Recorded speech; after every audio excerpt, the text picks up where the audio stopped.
Hi everyone, welcome back to lecture 7 of Open Channel Flow. So in this lecture we are going to discuss about some important topics that are energy equation, momentum equation, continuity equation and specific force equation.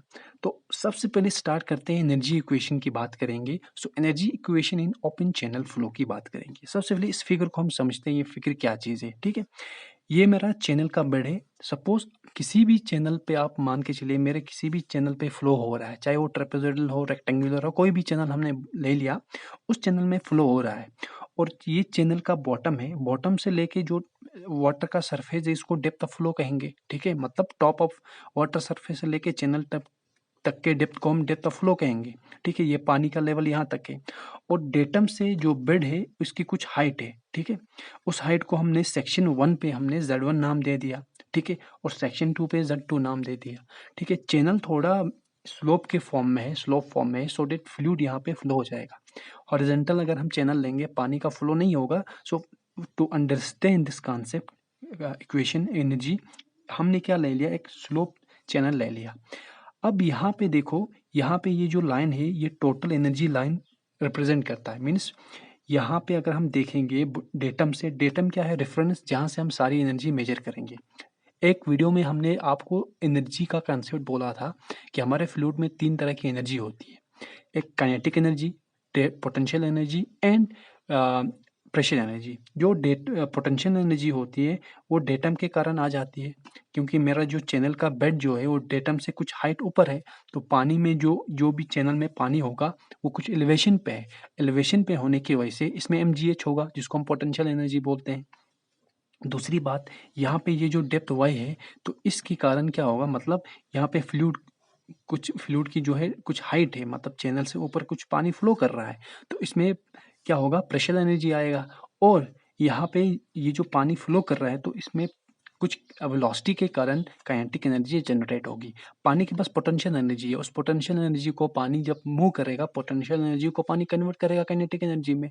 तो उसको हमने V1 square upon 2G section 1 पे बता दिया. ठीक है, अब ये डॉटेड लाइन है, ये टोटल एनर्जी को रिप्रेजेंट करता है. डेटम से यहाँ तक टॉप तक जितनी भी एनर्जी है तो वो टोटल एनर्जी होगी, मतलब मैक्सिमम एनर्जी इस पॉइंट पे होगी. तो जितने भी पॉइंट्स इस लाइन पे आते हैं उस पॉइंट्स में या उस लाइन में एनर्जी मैक्सिमम होगी. तो इसीलिए इसको हमने टोटल एनर्जी नाम दे दिया. हाइड्रोलिक ग्रेड लाइन किसको बोलते हैं, ये जो है पानी के टॉप सरफेस को रिप्रेजेंट करता है. ठीक है, अब यहाँ पे कुछ और नहीं है समझाने को. सेक्शन 1 पे जो डेटम का हाइट है वो Z1 है, सेक्शन 2 पे Z2 है. पानी का डेप्थ सेक्शन 1 पे Y1 है और सेक्शन 2 पे Y2 है. और काइनेटिक एनर्जी जो सेक्शन 1 पे V1 स्क्वायर अपॉन 2G है, सेक्शन 2 पे V2 स्क्वायर अपॉन 2G है. और ये जो है हेड लॉस है, मतलब पानी इनिशियली यहाँ पे था, जब पानी फ्लो कर गया इस डायरेक्शन में तो पानी की एनर्जी इनिशियली यहाँ पे थी और ये एनर्जी ड्रॉप होके यहाँ तक पहुंची, जो होनी चाहिए थी यहाँ तक. मैंने एक हॉरिजॉन्टल ड्रा किया, तो हॉरिजॉन्टल ड्रा करने से मुझे ये पता चला मेरी जो एनर्जी थी सेक्शन 1 पे इतनी थी, बट सेक्शन 2 पे पानी फ्लो करते करते सेक्शन 2 तक एनर्जी ड्रॉप करके इतनी हो गई.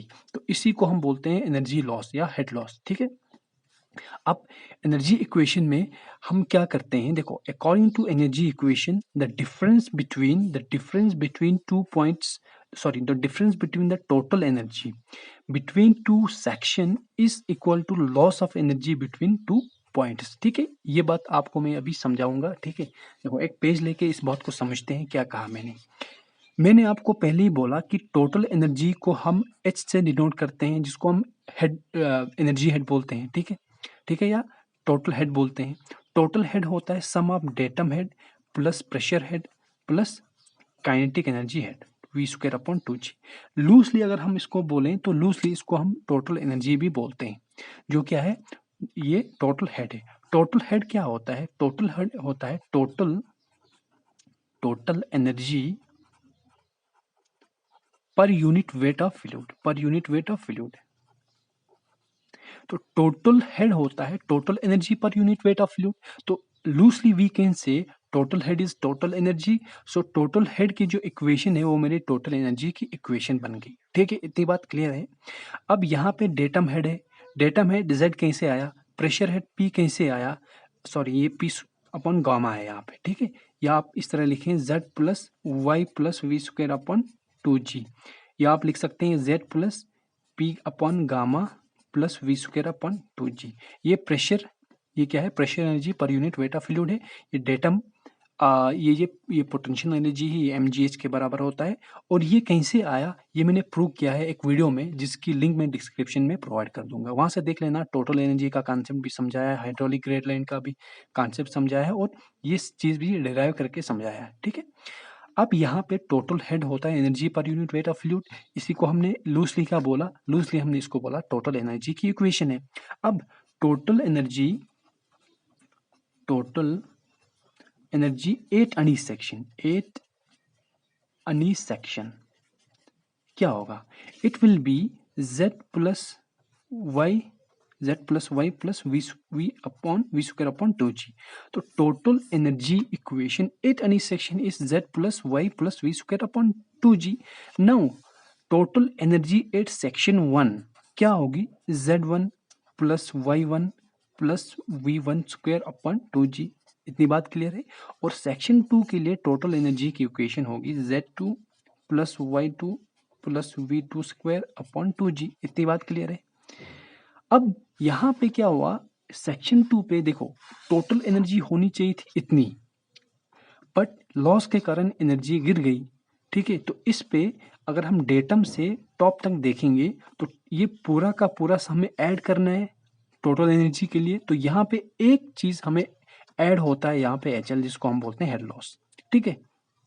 तो हेड लॉस ना होता तो ये लाइन, ये जो लाइन है ये इधर होती, ठीक है। अब हेड लॉस है तो हेड लॉस को भी हमने जोड़ दिया, क्योंकि हमें टोटल एनर्जी निकालनी है। तो ये हमारी टोटल एनर्जी 8 सेक्शन 2 हो गई। अब सेक्शन 1 और सेक्शन 2 पे एनर्जी का अगर डिफरेंस निकालेंगे तो क्या होगा, देखो z1 plus y1 plus v1 square upon 2g minus z2 plus minus y2 minus v2 square upon 2g equivalent to HL। तो सेक्शन 1 और सेक्शन 2 पे टोटल एनर्जी का जो डिफरेंस है वो हेड लॉस के बराबर है। यही चीज हमने यहाँ पे लिखी है कि एनर्जी इक्वेशन हमें बोलती है, अभी मैं आपको बताऊंगा इस एनर्जी इक्वेशन को हम क्यों पढ़ते हैं और कहाँ पे यूज करते हैं, ठीक है। वो बहुत इंपॉर्टेंट है, ठीक है। तो समझेंगे पहले, फिर पता चलेगा इसका इंपॉर्टेंस। तो अकॉर्डिंग टू एनर्जी इक्वेशन के according, the difference between total energy between two sections, section 1 and section 2 is equal to loss of energy between two sections. तो टोटल एनर्जी का जो डिफरेंस है सेक्शन 1 और सेक्शन 2 पे, उसका जो डिफरेंस है वो लॉस ऑफ एनर्जी के बराबर है। इस सेक्शन और इस सेक्शन पे कितना लॉस आया, HL लॉस आया। तो वही चीज हमने यहाँ पे प्रूव की थी, ठीक है। तो ये हमारा एनर्जी इक्वेशन हमें बताता है। और एनर्जी इक्वेशन क्या है, एनर्जी इक्वेशन है हमारा z plus y plus v square upon 2g। This is my energy equation, ठीक है। इसको याद रखना। अब किसी भी सेक्शन को पे अगर हम एनर्जी इक्वेशन लगाएं, सेक्शन 1 पे लगाएं तो z1 y1 plus v1 square upon 2g हो जाएगा। और सेक्शन 2 पे लगाएंगे z2 plus y2 plus v2 square upon 2g plus head loss आ जाएगा, ठीक है। ये एनर्जी इक्वेशन हमारी होगी, ठीक है। अच्छा, अब यहाँ पे एनर्जी इक्वेशन पे एक इंपॉर्टेंट चीज ये है, z प्लस y को हम P बाई गामा लिखते हैं, क्योंकि y जो है pressure energy per unit weight of fluid है, गामा, ठीक है। तो इस pressure energy plus potential energy को हम क्या बोलते हैं, पीजोमेट्रिक हेड बोलते हैं। याद रखना क्या बोलते हैं इसको हम, पीजोमेट्रिक हेड। पीजोमेट्रिक हेड, तो piezometric head is a sum of potential energy plus pressure energy, ठीक है। इतनी बात क्लियर है। तो ये हमारी एनर्जी इक्वेशन। अब मैं एनर्जी इक्वेशन का बोलूंगा कि हम इसको कहाँ पे यूज करते हैं, ठीक है। तो एनर्जी इक्वेशन को हम जनरली यूज करते हैं जहां पे हमें एनर्जी लॉस निकालना होगा, ठीक है। मतलब कितना हेड लॉस आया, कितनी एनर्जी की हमारी लॉस होगी। हाइड्रोलिक जंप में आपने पढ़ा होगा कि एक पॉइंट से दूसरे पॉइंट में जब पानी फ्लो करता है तो पानी की कुछ एनर्जी लॉस करवाते हैं।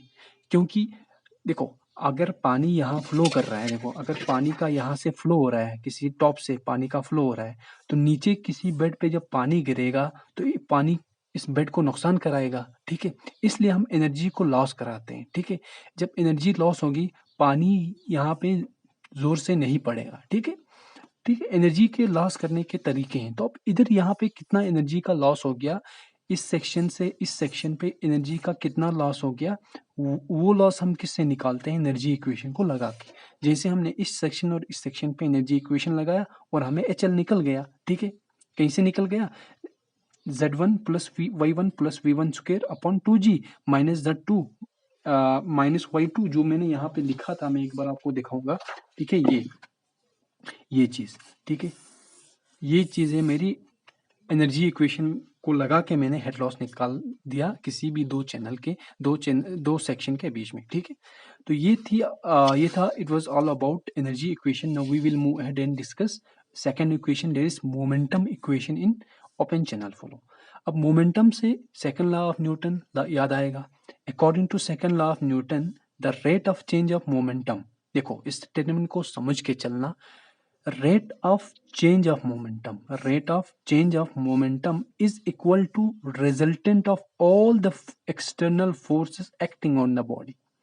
सपोज ये मेरी एक बॉडी है, ठीक है, ये सेक्शन 1 है, सेक्शन 2, तो सेक्शन 1 और सेक्शन 2 के बीच में कोई फ्लूइड मान लो। ठीक है, फ्लूइड का एलिमेंट मान लो। देखो ये सेक्शन 1 है, ये सेक्शन 2 है, इस दो सेक्शन के बीच में ये फ्लूइड का मेरा कोई पार्ट है। ठीक है, अब इस फ्लूइड में मोमेंटम के ट्रांसफर होने की वजह से, यहाँ पे लिखा है rate of change of momentum, इसकी वजह से कुछ यहाँ पे फोर्सेस लगेंगे, कुछ एक्सटर्नल फोर्स इस बॉडी ऑफ फ्लूइड में लगेंगे। जैसे यहाँ पे V1 लग रहा है, जैसे यहाँ पे P1 लग रहा है, इस साइड से P2 लग रहा है, और यहाँ से क्या लग रहा है, और वेलोसिटी V2 यहाँ से लग रहा है, मतलब वेलोसिटी V2 से पानी फ्लो कर रहा है। ठीक है, तो इन सारे फोर्सेस का, यहाँ पे वेलोसिटी तो फोर्स नहीं है, वेलोसिटी तो पानी इस वेलोसिटी से चल रहा है, वो दिखाया मैंने।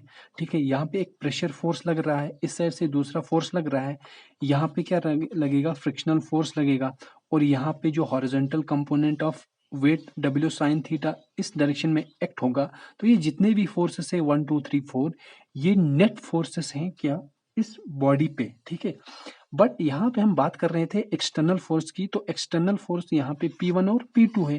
तो ये जो एक्सटर्नल फोर्स इस बॉडी पे लग रहे हैं, यही फोर्स जो है ये मोमेंटम के कारण इस पे लग रहे हैं। इतनी बात क्लियर है?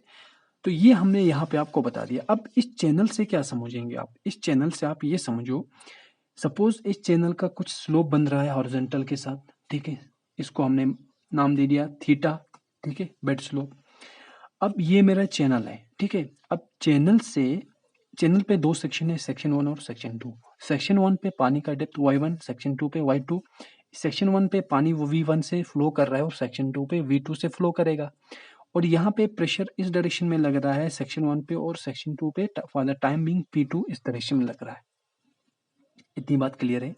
तो यहाँ पे एक और कंपोनेंट वेट का, देखो ये इस फ्लूइड एलिमेंट का वेट है। सपोज कोई फ्लूइड एलिमेंट है, यहाँ पे पानी है, तो पानी में एक फ्लूइड एलिमेंट ले लिया, तो इस फ्लूइड एलिमेंट का जो वेट है नीचे विल एक्ट वर्टिकली डाउनवर्ड, और इसका जो horizontal component W sine theta, it will promote fluid flow of fluid. ठीक है, और यहाँ से एक और कंपोनेंट आएगा W कॉस थीटा, इसका कोई रोल नहीं है फिलहाल। और यहाँ पे चैनल के साथ पानी का फ्लो हो रहा है, कंटैक्ट है, तो यहाँ पे एक फ्रिक्शनल फोर्स या फ्रिक्शनल रेजिस्टेंस जनरेट होगा। ठीक है, अब जितने भी फोर्सेस हैं, इन फोर्सेस को जब हम ऐड करें, उससे पहले देखो जितना पानी इंटर होगा, total momentum flux at section 1 और total momentum flux at section 2, इनका डिफरेंस अगर लेंगे, अगर सेक्शन 2 पे मोमेंटम फ्लक्स m2 है, पानी जितना भी निकल रहा है, और सेक्शन 1 पे पानी जितना आ रहा है, ठीक है, momentum flux m2, momentum flux m1 इस डायरेक्शन में आ रहा है। ठीक है, तो अगर इन दोनों का हम नेट मोमेंटम निकालेंगे, तो वो m2 माइनस m1 होगा सेक्शन 1 और सेक्शन 2 पे, और ये बराबर होगा P1 माइनस P2। P1 इस डायरेक्शन में एक्ट हो रहा है, P2 इस डायरेक्शन में एक्ट हो रहा है। ठीक है, इसलिए मैंने माइनस ले लिया, प्लस W साइन थीटा ये इस डायरेक्शन में एक्ट हो रहा है, direction of P1, minus F F किस डायरेक्शन में एक्ट हो रहा है, अपोजिट में एक्ट हो रहा है। ठीक है, तो ये क्या है, मेरे फोर्सेस है, और ये फोर्सेस मोमेंटम फ्लक्स के बराबर आ गए मुझे यहाँ पे। ठीक है, तो ये क्या है, expression for momentum change per unit time to between two sections of the channel can be written as this. ठीक है, तो ये मेरे दो सेक्शन के बीच में क्या है, momentum change per unit time का क्या है, इक्वेशन है। ठीक है, तो यही मेरा मोमेंटम इक्वेशन है। ठीक है, तो यही मेरा मोमेंटम इक्वेशन है कि m2 minus m1 total flux at section 2 minus total flux at section 1 is equal to p1 minus p2 plus w sine theta minus F क्या है, फ्रिक्शनल रेजिस्टेंस। अब यहाँ पे मैंने कुछ एडिशनल चीज लिखी है। m1 क्या है, m1 को कैसे कैलकुलेट की जाए, m1 मोमेंटम फ्लक्स है, तो momentum flux density into velocity at section 1 वो क्या है, v1 इनटू डिस्चार्ज। तो यहाँ पे मोमेंटम को हम इस तरह कैलकुलेट करेंगे सेक्शन 1 पे, सेक्शन 2 पे सिमिलरली ऐसे कैलकुलेट करेंगे। अब प्रेशर कैसे कैलकुलेट करेंगे, प्रेशर क्या होगा, देखो ये प्रेशर है गामा इंटू y1 बार, y1 बार क्या है, डेप्थ ऑफ सी जी, तो ये प्रेशर गामा इंटू वाई, अगर फ्लूइड अगर हम हाइड्रोस्टेटिक माने, ठीक है, जनरली हम जीवीएफ को हम क्या मानते हैं, जीवीएफ को हम मानते हैं, और हमारे जीवीएफ में हमारा प्रेशर हाइड्रोस्टेटिक मान के चलते हैं। तो ये क्या है, pressure at C G, section 1 पे pressure at C G gamma into y1 bar into area. ठीक है, और प्रेशर अगर रेक्टेंगुलर चैनल है सपोज, तो सी जी क्या है, अगर ये y है, डेप्थ ऑफ फ्लो y है, तो सी जी क्या होगा, सी जी क्या होगा, y1 बाई, सॉरी यहाँ से लेंगे y1 बार होगा। ठीक है, मतलब यहाँ से लेके ऊपर तक, ठीक है, यहाँ से लेके टॉप तक, तो ये y1 होगा, ये डिस्टेंस यहाँ से लेके यहाँ तक y1 बार होगा, तो y1 बार इंटू गामा, ये प्रेशर एट इस डेप्थ पे, ठीक है, इस पॉइंट पे टॉप से, इंटू एरिया इस चैनल का, वो होगा प्रेशर एट पॉइंट 2, अगर 2 की बात करें। सिमिलरली 1 के लिए ये होगा, और एफ फ्रिक्शनल फोर्स, ये आपको क्वेश्चन में दिया होगा, थीटा क्या है, बेड है, horizontal slope, sorry bed of the slope कहेंगे इसको हम।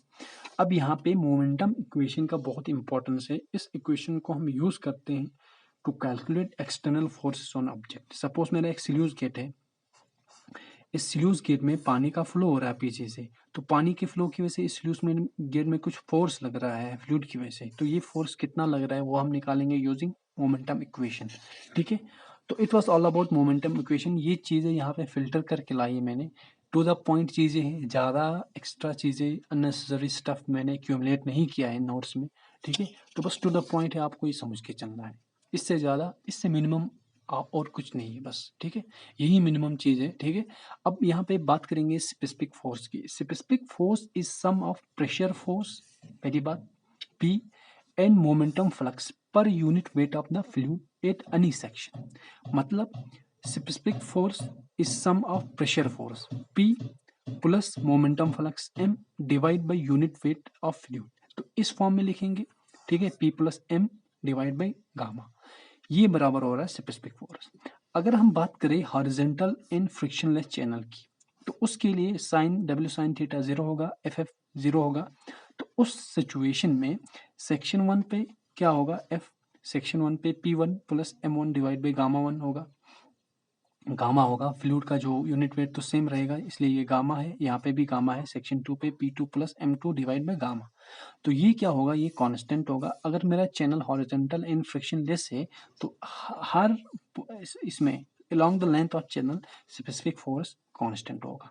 अब स्पेसिफिक फोर्स में फर्दर क्या हमने मान लिया, देखो ये स्पेसिफिक फोर्स इस डायग्राम से समझो, अगर मेरा फ्लो हो रहा है तो किसी भी स्पेसिफिक फोर्स के वैल्यू पे, ये मेरा स्पेसिफिक फोर्स है यहाँ पे इस पॉइंट पे, तो ये लाइन इस ग्राफ को दो जगह काट रहा है। ठीक है, एक यहाँ पे एक यहाँ पे, तो इस पॉइंट के कारस्पोंडिंग एक डेप्थ मिल रही है जिसको हमने y1 नाम दिया, और इस एनर्जी इस पॉइंट के कॉरस्पॉन्डिंग एक डेप्थ मिल रही है जिसको हमने y2 नाम दे दिया। डेप्थ y1 और डेप्थ y2 के लिए स्पेसिफिक फोर्स क्या है, सेम है।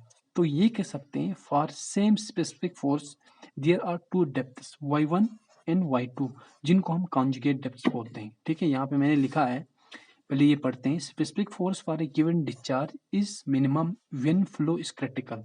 मतलब फोर्स नंबर जब 1 होगा फ्लो क्रिटिकल होगा, तो स्पेसिफिक फोर्स मिनिमम कब होगी? जब फोर्स नंबर 1 होगा और डेप्थ ऑफ फ्लो क्या होगी? वैसी होगी एंड डिस्चार्ज उस सिचुएशन में मिनिमम डिस्चार्ज होगा। फिर से समझो, स्पेसिफिक फोर्स मिनिमम कब होगा? देखो स्पेसिफिक फोर्स यहाँ से जितना जितना ये लाइन आगे शिफ्ट होगा स्पेसिफिक फोर्स इंक्रीज होगा, क्योंकि यहाँ से देख रहे हैं आप। और minimum value of specific energy, इससे अगर पीछे जाएगा स्पेसिफिक फोर्स एग्जिस्ट नहीं करेगा, तो ये मिनिमम पॉइंट है। तो इस मिनिमम पॉइंट को हमने बोला क्रिटिकल स्पेसिफिक फोर्स। तो क्रिटिकल स्पेसिफिक फोर्स मतलब मिनिमम स्पेसिफिक फोर्स।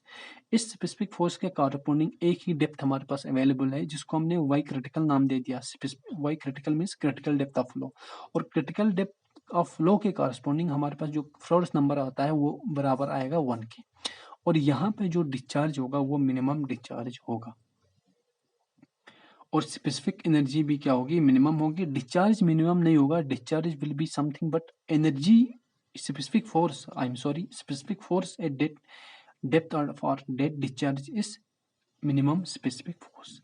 अब at value greater than force number 1, मतलब इस पॉइंट से जब हम आगे चले जाएंगे, इस पॉइंट से आगे चले जाएंगे, there are two depths y1 and y2 at same specific force. f के लिए दो डेप्थ हैं y1 एंड y2, जिनको हम सेकेंड डेप्थ और कंजुगेट डेप्थ नाम देते हैं। ठीक है, याद रखना, ये बहुत ही इंपॉर्टेंट है।